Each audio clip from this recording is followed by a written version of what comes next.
Hello, everyone, and welcome to Patriot Underground. Today is April 19th, 2021. Thank you so much for joining me. So, tonight I'm actually going to talk a little bit about the most recent Gene Decode interview with Kristen W. I'm going to go through some of the details of that interview, and then I'm going to get into part 7 of Agent Buried Alive, the series that began with back in episode 16. So we're going to continue that tonight. We're going to talk about, of course, Dumbs, Project Mannequin, the Pleiadeans, the Draco aliens, and much, much more. So thank you so much again for joining me. My gratitude extends, as always, to all of you.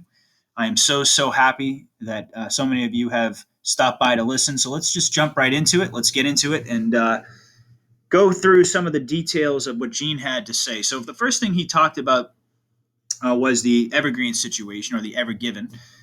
So he reported that Space Force ran it aground on purpose. And of course, we had discussed this previously in light of what Scott McKay had reported on Patriot Street Fighter. He also talked about how there were containers of kids, of course.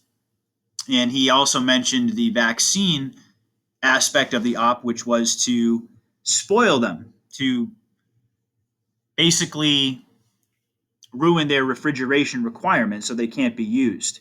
And he got into the nuclear device on board. And this is where he got into some information that I was not aware of. So previously, we had discussed that the Alliance had discovered a nuke on board, and that the Alliance had been able to, through the Space Force, to intervene and prevent the detonation of that weapon.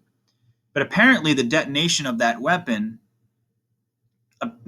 there were more than one.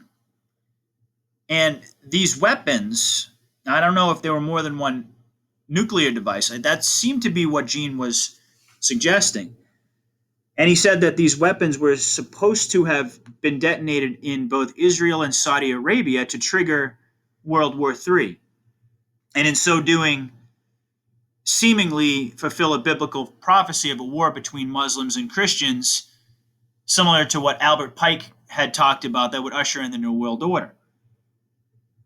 So this was going to be a massive false flag event that was going to trigger worldwide nuclear war, which had always been their plan to usher in their New World Order. Now, Gene also talks about how there were chemical weapons on board the ship as well that had multiple different purposes. Apparently, there were some that were going to be used to back up what he called the climate change narrative, that I guess were weather weapons. And then there were other chemicals on board that were capable of wiping out all mammals on Earth, leaving only certain species like reptilians, which we also know had always been their plan. But thank God the Alliance thwarted all of this. So apparently the ships originated from Taiwan and Amsterdam. And Gene said that he was going to go into much more detail about Amsterdam at a future date. I know he's talked a lot about the Dumbs in Amsterdam, but I guess he's going to get into even more detail. Perhaps I can ask him about that when he comes on the show. But he also mentioned that at this point, every Evergreen ship is now boarded by special forces of the Alliance. So there were two timelines, okay, and we've discussed this quite a bit. There was one timeline that was supposed to lead us into nuclear war, to usher in this new world order, and ultimately wipe out all of humanity, and have the elite go underground and rise again like the phoenix in 100 years, and have this breakaway civilization and repopulate the Earth.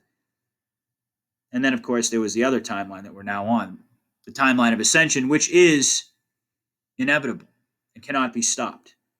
And this, of course, is the timeline in which the Ever Given ship was stopped by the Alliance.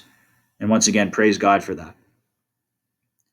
So Gene mentions that the Russians are at DEFCON 2 due to this nuclear situation. So they have nuclear subs on standby to confront any threats from the cabal. And these subs, he mentioned the name of the subs, although I didn't write them down, can punch through the ice. So they're there in the Arctic Ocean because they're so close, proximity-wise, they're so close to China to guard against any CCP cabal attack. So if they do anything stupid, they're going to be absolutely wiped out. And they're not going to have, according to Gene, if these subs launch nukes at China, they're not going to have time to react. The CCP won't have time to react. So the key takeaway here is that Russia and the United States, once again, we have more evidence that they are working together against the cabal, which is absolutely huge. And of course, that the containers had weather weapons. Gene also talked about there were barrels of adrenochrome that were found. He also talked about barrels of fetuses, baby parts, just, absolute depravity and horror, which sadly we've come to expect from these monsters. But like we said, the Alliance seized everything. And he also had a good chuckle that Bill Gates is losing tons of money too. So that's always good news. They're losing billions of dollars because of this fiasco. Okay, so he also discusses the COVID vaccines a bit, and discusses. I know in some of his previous videos, Gene goes into some detail about some protocols. Talks a lot about Morgellons and what to do about how the AI is infused into all of these different attack vectors, and perhaps at a different date we can talk more about that. But he does talk a little bit about that in the interview. He also gets into the DC tunnels that are being flooded into by the Potomac. So they're using the cover story of explosive tests as a way to explain to the public why they're hearing these loud explosions. And what they're essentially doing is blowing the entrances off of these dams and flooding them using the Potomac River, just like Juan O'Sabin predicted or suggested in his book, Kid by the Side of the Road. So things are happening behind the scenes, hence the delay. So this is why I like to report on these things and give you a quick snapshot from somebody that I believe has his finger on the pulse of what's really going on, to let everybody know once again that we want justice right now, and we want things to happen instantaneously, but we have to be mindful of what's going on behind the scenes. We have to keep our finger on the pulse of the evidence as well. And what I've suggested as a barometer for me personally is that as long as I see the evidence pointing in the direction of the cabal being taken out by the Alliance, then I'm not as concerned about the timeline.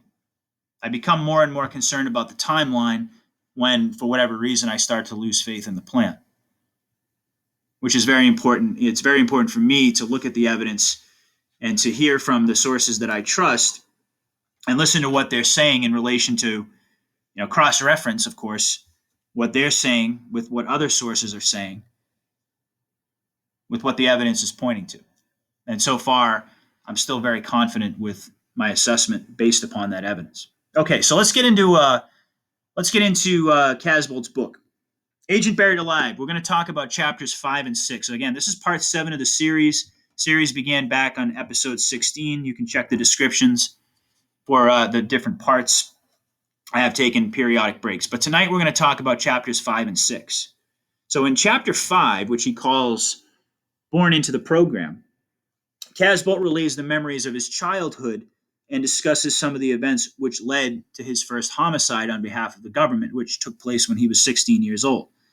Now, at 5 years old, he witnessed the savage murder of a young girl in a dump because she had the purple ribbon. So he was ushered in there with a bunch of other young children. They were all given a ribbon. She happened to have the purple ribbon, and then she was then thrown into a cage with this large snarling dog or wolf and was eaten alive right in front of him at age 5.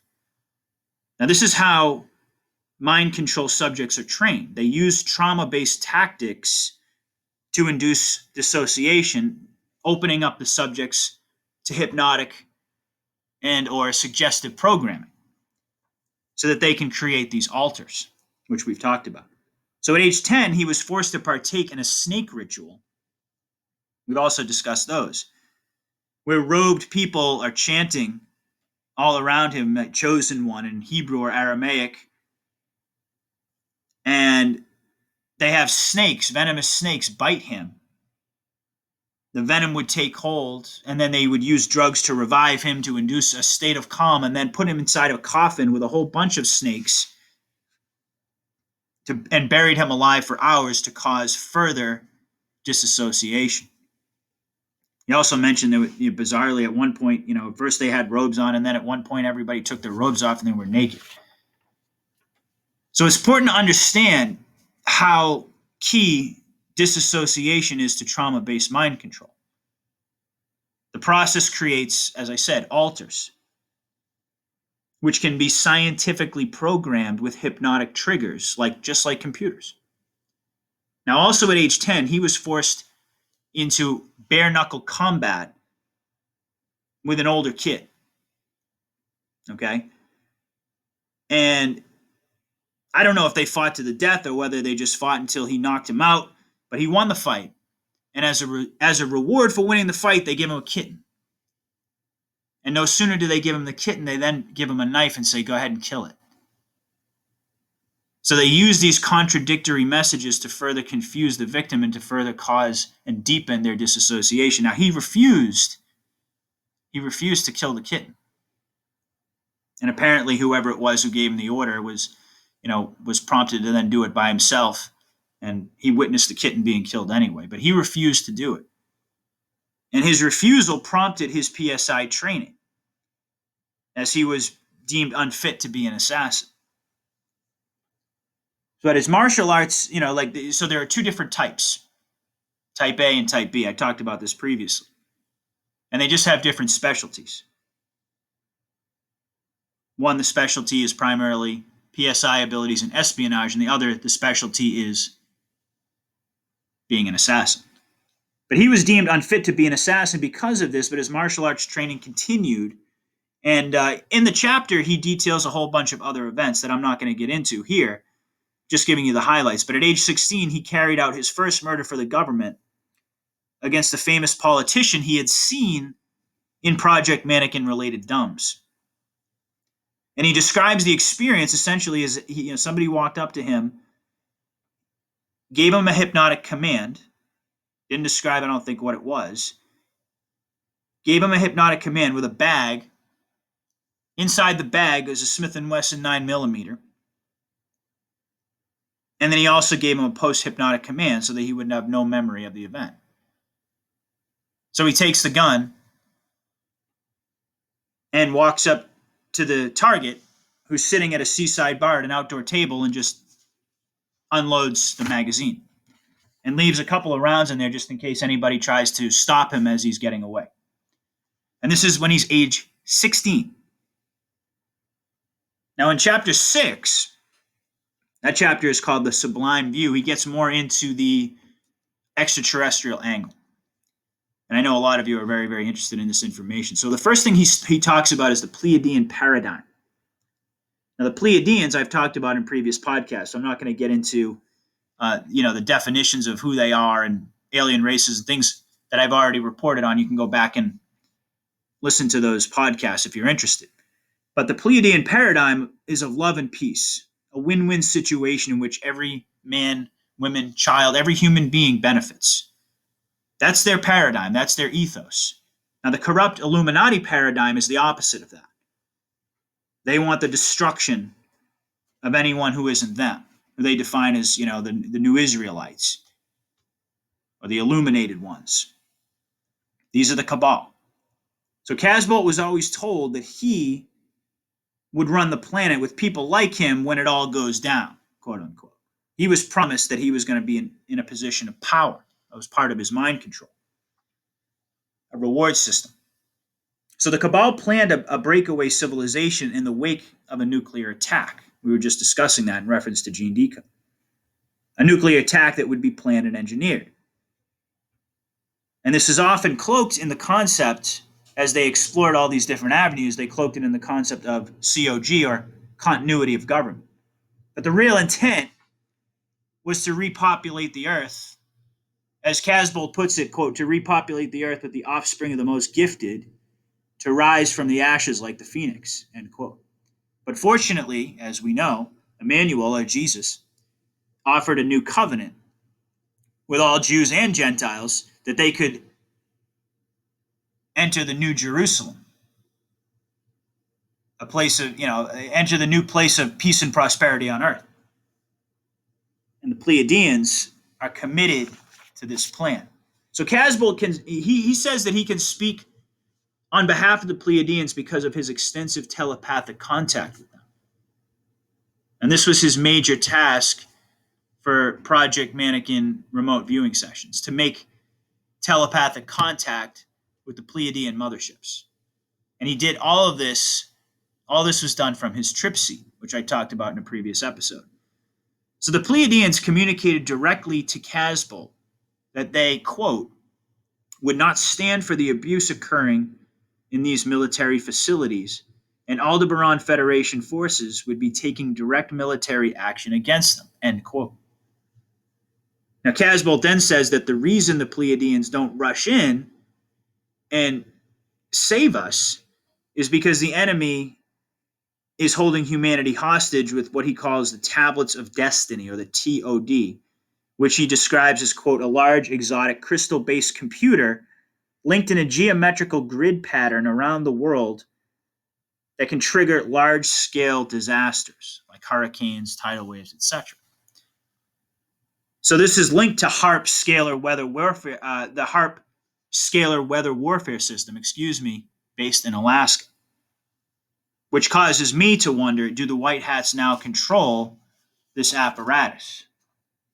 Or does the deep state, the elements of the cabal, still have the capability of using these weapons? Now, I've heard it reported that the White Hats are in control, but I don't know for sure. In fact, none of us really know anything for sure. Okay, so apparently a massive fleet of Pleiadian ships surround our atmosphere. Okay, and Gene Decode has discussed this on plenty of different shows, that if these ships were not in stealth mode, that there's so many of them that we wouldn't even be able to see, the sky would be completely covered. We wouldn't even be able to see the sun. I mean, there's so many of them that have been here for so long that have an interest in the fate of this planet. So Casbolt then discusses the individuals who have documented photographic proof of this massive fleet of ships, particularly the work of John Leonard Walson. But the Pleiadians are hitting strategic targets. They declared war on the Cabal and the Draco and Greys, presumably. And they're hitting strategic targets and this was back at the time of the publishing of this book in 2008, in America, the United Kingdom, Australia, using what he calls Excalibur technology, which are sonic ground penetrating weapons that attack deep underground but leave the surface completely unharmed. And I wonder actually if that's related to the Rod of God. Perhaps I can ask Gene about that. Now, the Pleiadians are a goddess-based society. According to Casbolt, he says they're a goddess-based society which venerates females and family.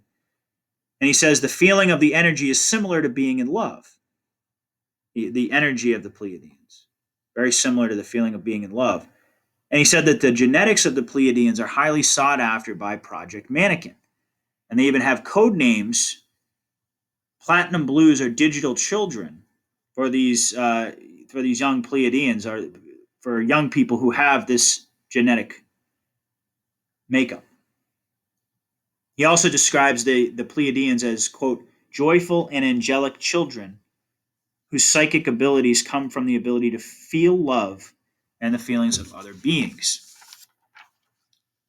And apparently they can take until age 30 to learn how to slow down their bodies as their bodies try to catch up, because they can't handle the intense passion of the soul. I found that very interesting. The Pleiadians can teach one to ascend, he says, quote, to ascend your consciousness into higher dimensions. They take a person higher. And then he talks about how PSI, or psychic ability, and sexual energy are one and the same and can enable remote viewing to occur, which is an association I wasn't aware of. But Casbolt describes it as those two energies being very closely linked or related.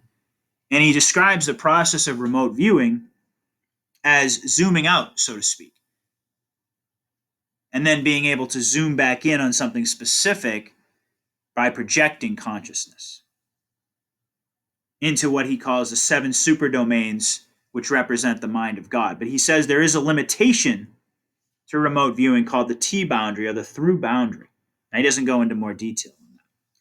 And the next part of the chapter he calls the Knights. And he says that the intelligence community consists of modern day knights, that knightly Masonic orders were established to combat dangerous extraterrestrials. But that ironically, many modern Masons have been taken over by the same beings who were their sworn enemy, which of course we know is an effective military strategy. Infiltrate and subvert from within. That's exactly where we're at right now. Casbolt claims the Chimera are amongst the most dangerous reptilians on Earth. Now, I've heard this term before, but apparently the Chimera have the ability to shapeshift into human form and are embedded into the population. And that many underground bases, many DUMBs, have DNA exit scanners with armed guards to prevent reptilian beings from escaping. And others are monitored by satellite 24/7. And in many cases, they take on the form of world leaders, celebrities, politicians, etc. So malevolent reptilian extraterrestrials operate both underground, under the DUMBs, actually underneath the DUMBs, and on their huge spacecraft. And Casbolt says that remote viewing scans indicate cave-like interiors that resemble huge insect colonies, and that reportedly some of these reptilian beings, some of these NAAs, are up to 18 feet tall. And many of their spacecraft are organic rock-like structures. And then he offers another quote here. He says, "These centers of operations often have hundreds of thousands of human men, women, and children in cryogenic stasis pods to be used as food." Then he adds, whether these are clones or real humans, I don't know. That sounds an awful lot like the Matrix to me. And makes a lot of sense when you hear that the Matrix is very, very close to being a documentary. Now, his intel contact, or one of his intel contacts, X-13, reported to Casbolt that 1 million cryogenically frozen children were delivered by the Greys to the Draco prime ship behind the Hale-Bopp comet as tribute. So it's important to understand that these beings are diametrically opposed to all of our values. As Casbolt puts it, as we love, so they hate. Everything that we feed on, they feed on the opposite. Everything that sustains us and makes us stronger as human beings, that's the opposite of what they feed on. They feed on fear, despair, terror, anger, rage, every lower dimensional frequency you can imagine. Casbolt says they progress too far technologically without balancing their emotional development. Oh, that's for sure. Which has turned them into what he calls organic machines. He then gets into a string of suicides that, I guess in 2008, was recent, that apparently happened in the United Kingdom that were linked to a chimera who had gone AWOL. And this chimera was referred to as a feeder, one that telepathically feeds on the taste of fear. And that proximity to these feeders lead to depression and suicidal thoughts. So this feeder came into the small town of Bridgend in Wales. That's Bridgend. A town with a population of only 32,000 people. And within a very short time, a whole string of these people committed suicide. Because this feeder came into this small town, talked to the victims by engaging them in conversation, by taking human form, and planting subliminal and hypnotic suggestions. And then went to a hotel or bed and breakfast, wherever it was staying, remote viewed the victims, and fed off of the energy of their suicides. And he then points out that he says, quote, modern scientific investigations are now reporting that some reptile species on Earth have a type of orgasm when their victims die, as huge amounts of endorphins are released. So, again, doesn't bring me any joy to report that, but that's part of the equation here, is they get some sexual gratification from our worst nightmares and our worst possible emotions and experiences. So he ends this chapter by talking about lizard man sightings, which, again, at the time of this publication of this book, was something that was in the news. And this happened in Lee County, South Carolina. So this lizard man sighting, apparently there was a scaly skinned, tall, glowing red eyes, reptilian-like being. 3 toes, 3 fingers, long black claws for nails. That this lizard man was first sighted June 29th, 1988. And again, at the time of the publication in 2008, there were reports of the lizard man emerging again. And the intelligence contact, Lincoln, Casbolt's contact, Lincoln, said a reptilian had breached the Oak Ridge NSA facility. And this reptilian was being hunted by Delta Special Forces units. And apparently one of the treaties had fallen through with the Draco and the U.S. government, and this was a psych warfare tactic by the Draco, basically saying, either do what we say or we're going to come up to the surface and we're just going to terrorize people. And that is the end of chapter 6. So hopefully you guys enjoyed this information. If you give me some feedback and let me know if you want me to continue, I certainly will. I also wanted to mention that after reviewing the audio from my last 2 podcasts, I've made the decision that I'm going to do all of my podcasts from now on in a studio environment like I'm doing tonight to bring you the best audio quality. I want to say thank you for those of you who were able to listen despite the poor audio quality. But moving forward, I have a great amount of respect for all of you. I want to bring you the best possible production that I can, given the means that I have. So I'm going to still use my car as my sort of thought office, but I'm going to bring you some more polished reports so that the audio is better. I know a lot of you really enjoyed the talk, and I know that a lot of you really enjoyed the analysis anyway, but in an effort to bring you the best quality production, that's my plan moving forward. So I just thought I would let everybody know, just so the next time you see a coffee chat, you don't think to yourself, oh my God, here comes the bad audio again. I'm going to do my best moving forward to increase the quality as I go. So please do anything you can to support that effort. If you can donate, please do.